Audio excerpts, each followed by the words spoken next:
The card key felt too light in my hand for something that was about to break my life open. And I did not know that yet as I slid it through the reader outside room 418. The door gave with a soft click and swung wide before I even knocked, because Corey had left it unlatched. Too rushed or too careless to notice. He was bent over the desk with his back to me. Papers fanned out under the lamp. And the first sound he made was not my name. It was the scrape of his chair as he lunged forward and swept his arm across the desk, trying to gather the pages before I could see them. I have known that man for 8 years, and I have never once watched him move like that, like a man protecting evidence instead of a man surprised by his wife. My eyes went straight to the top sheet before he could hide it. And there it was. My signature. My own handwriting, sitting at the bottom of a page I had never touched in my life. I said his name once. Flat. And he froze with the papers crushed against his chest. "What is that?" I asked him, and my voice came out steadier than I felt. He did not answer right away. He just stood there in that too bright hotel light, staring at me like a man doing math in his head, trying to calculate how much of the truth he could still get away with hiding. I was not thinking about another woman yet. I was thinking about my own name, forged onto paper I had never seen, sitting in a city I had flown into to surprise him. The 8 years before that hotel room had felt ordinary in the best way, the kind of ordinary I used to think was the whole point of marriage. I taught English at a public high school outside Scottsdale, ran the creative writing club 2 afternoons a week, and Corey sold office furniture across the region, the kind of job that had him boarding a flight every other Monday. His travel had thickened over the last 6 months, conferences and trade shows stacking up in a way that felt reasonable enough on paper, even as our video calls quietly disappeared from our routine. Sophie noticed before I let myself notice. My sister has always read me better than I read myself, and one Sunday over coffee, she set her mug down and said, "His birthday is in 10 days, and you have not smiled about anything in weeks. So we are flying out there and surprising him." I laughed at first, told her I had papers to grade and a club meeting to run. But she just looked at me the way she does when she has already decided something and is only waiting for me to catch up. Some part of me agreed because I loved the idea of seeing his face when the door opened. Another part of me agreed because I wanted proof that the distance I felt was nothing. Just distance. Just work. Just a season we would talk about later and laugh at. I booked the flights that same night. Corey did not ask a single question when I told him Sophie and I would be busy that weekend. And I remember thinking, even then, that his relief sounded a little too easy for a man who was supposed to miss me. The flight to Kansas City left before sunrise. And somewhere over the plains, my phone buzzed with a text from Corey saying his morning was packed with vendor meetings. Then, a second one, 20 minutes later, saying the trade show floor did not even open until noon. I stared at those 2 messages sitting side by side and told myself schedule shift.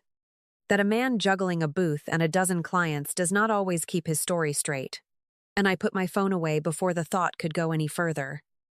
Sophie talked the entire flight about the look on Corey's face when we walked in, running through the plan twice, unbothered by anything. And I let her excitement fill the space I did not want to sit in alone. We landed to a gray, flat sky and took a cab straight to his hotel, and I remember feeling the cold cut through my coat the second the doors slid open. Sharper than I expected for late spring.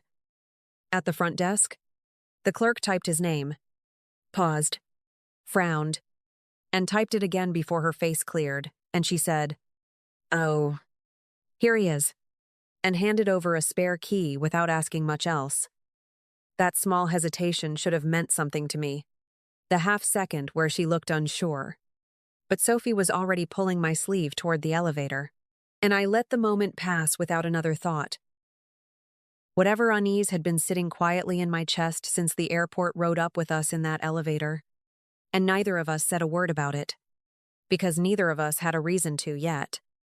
I told Sophie to wait by the elevator for 1 second while I checked something with the front desk, and she rolled her eyes and stayed put. still humming under her breath, still certain she was about to watch her sister's husband cry happy tears.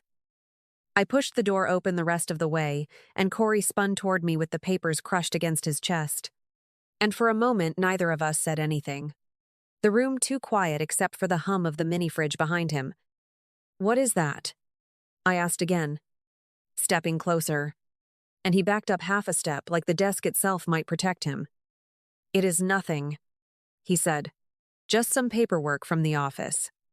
And I told him I know my own signature. "Corey, I have signed my name every day of my life. So tell me why it is sitting on a page I have never seen." He opened his mouth and nothing useful came out. Just fragments.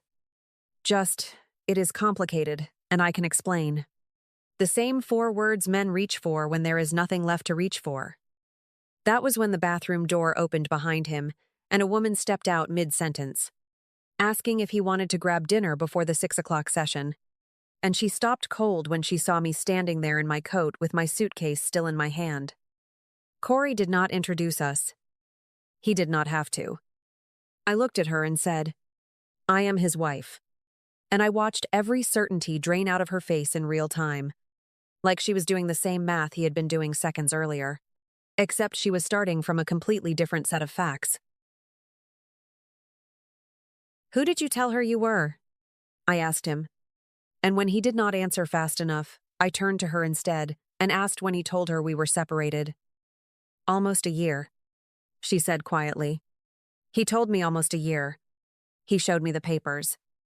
I looked down at the sheets still clutched against his chest and understood, in one long, cold second, exactly which papers she meant. "Those are not real," I told her, "and I am not signing anything. And neither of us knew you existed until about 90 seconds ago." Corey finally found his voice and said my name like that alone might fix something. "Renee, just let me explain." And I told him there was nothing left to explain that his own hand had not already written for him. Sophie called from the hallway asking if everything was okay, and I said give me 5 minutes, keeping my voice level for her sake. Because whatever this was about to become, it was not going to happen in front of my sister. I walked Sophie down to the lobby first, told her something had come up with the hotel booking, and asked her to wait for me by the front windows with her headphones in. And she went without much argument, because she could hear something in my voice that did not invite questions.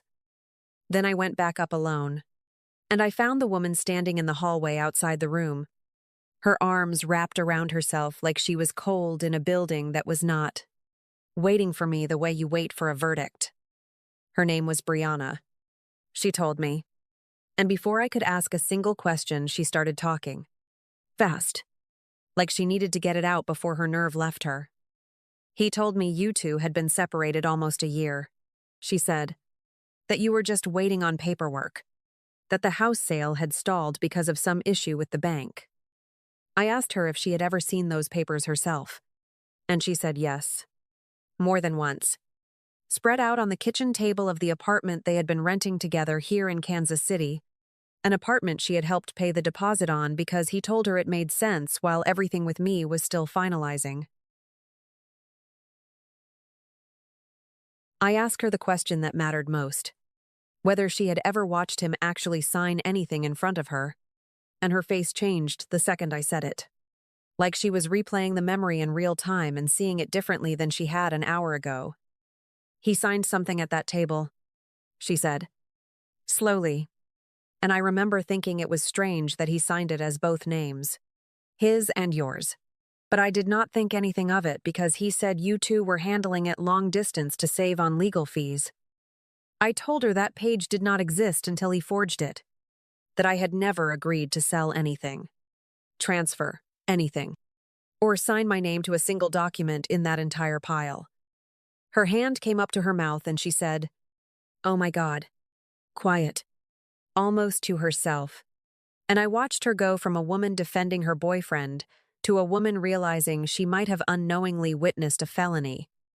Whatever anger I had been saving for her evaporated in that hallway, because it was obvious in her face that she had been lied to as completely as I had, just from a different angle.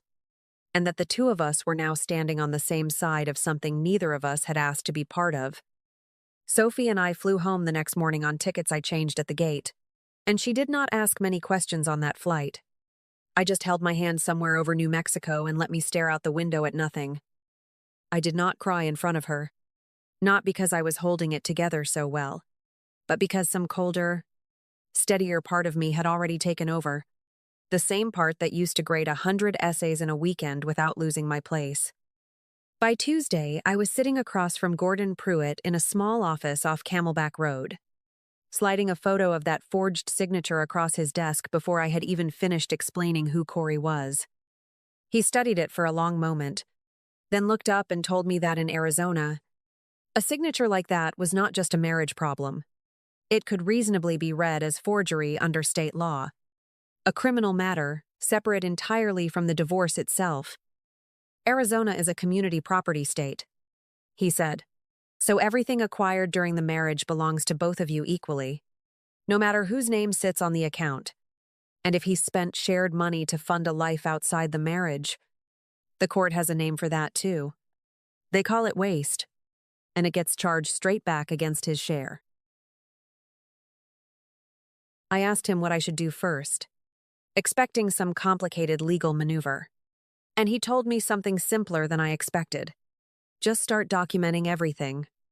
Bank statements, the joint accounts, any paperwork you can find, before he has a chance to clean it up. I spent that whole week doing exactly that, backing up statements, photographing the mortgage documents, changing every password to every account with my name on it, working through the list the way I used to grade papers, methodically, one line at a time, refusing to let my hands shake even when my chest still did. It did not feel like healing yet. It felt like the first version of control I had held in 11 days. And for the moment, that was enough to keep moving forward on. 3 weeks after Kansas City, Corey's company called him in over a stack of expense reports that did not add up. Hotel charges and meal receipts logged against trade show dates that, according to the actual show calendar, did not exist. Gordon told me later that Brianna's copies of the apartment lease had matched, almost to the day. With travel, Corey had billed to his employer as client visits, and once compliance pulled the thread, the whole pattern came apart fast. He was suspended within a week and given a choice between resigning quietly or waiting for a formal termination. And he chose to resign, which told me everything about how bad the internal findings must have been. I did not celebrate that phone call the way I thought I might. I just felt something settle in my chest, the sense that the truth was finally moving on its own, without me having to push it anywhere. Gordon used the momentum from that immediately, filing our documentation with the court the same week. The forged signature, the bank transfers, the timeline that Brianna had corroborated in writing. All of it laid out in a way that left very little room for Corey's lawyer to negotiate from strength. We sat down for mediation on a Thursday morning in a conference room that smelled like burnt coffee, and Corey looked smaller than I remembered. Like the job title he used to wear so easily had been the only thing holding his posture up. His lawyer opened with an offer to split things down the middle, and Gordon slid the forged document across the table without raising his voice and said, "We can discuss splitting things down the middle once we discuss why my client's signature appears on a page she never saw." Corey's lawyer went quiet after that, and 20 minutes later, they came back with a number that gave me the house outright and folded the misused funds into his share of the settlement. Corey asked to speak to me alone for a minute before we signed, and when we stepped into the hallway, he said he never meant for it to go this far, that it started as one lie and then he could not find his way out of it. I told him I understood how lies work that way. One small one buying you time until you need 3 more just to protect the first, and that I hoped he figured that out fully someday. Just not on my time anymore. We went back in and signed, and I did not feel triumphant walking out of that building. Only lighter, like I had finally set down something I had been carrying for far longer than 11 days. I kept the house, the maple in the backyard included, and I refinanced the mortgage under my own name at a bank 3 blocks from the school where I still teach every morning. Sophie and I have dinner together twice a week now, something we never made time for before. And the creative writing club I run picked up 9 new members this spring after the district asked me to turn it into an official elective. Brianna and I have not spoken since that hallway in Kansas City, and I do not expect we ever will. But Gordon told me she gave a full statement to support the case without being asked twice, which is more integrity than most people manage after being lied to for months. Corey moved out of state for a new job, and the last I heard, he was still paying off what the settlement required. A fact I know only because Gordon mentioned it once, and I did not ask for details afterward. Some evenings I still catch myself checking the front door twice before bed. An old habit from a year I would rather not repeat, though it bothers me less with each month that passes. A few weeks ago, I met someone through a mutual friend. Nothing serious yet. Just coffee twice and a long walk around Papago Park where neither of us checked our phones once. And it felt less like starting over and more like simply continuing, which surprised me more than I expected it to. I used to think Kansas City was the place that ended my marriage. I understand it differently now. Standing here with my sister's laugh coming from the kitchen and a stack of student essays waiting on my desk. That trip did not end anything worth keeping. It just finally let me see what I had already lost, so I could stop carrying the weight of pretending I hadn't.